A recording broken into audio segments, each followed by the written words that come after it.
नमस्कार मित्रांनो, शेतकरी मित्र ह्या चॅनलवर आपले सहर्ष स्वागत करतो. तर हे आहे आमचे छोटे वासरू आणि हे आहे आमचे छोट्या वासराची आई म्हणजे आमची मोठी गाय आणि ही आहे आमची लहान म्हैस आणि ही तिची आई आमची म्हैस. तर इथे आहेत आमचे सर्व जनावरे. तर बघून घ्या.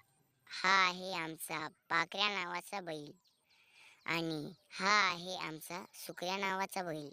तर चला आपण शेतात जाऊया. तर इथे आहे आमची लहानशी छान नदी. तर चला आपण आता पुढे जाऊया.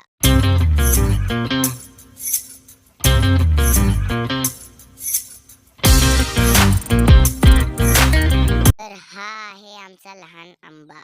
तर चला आपण जाऊया सुंदर ज्वारीचे शेत बघायला. आज पुरते इतकेच. लाईक करा, शेअर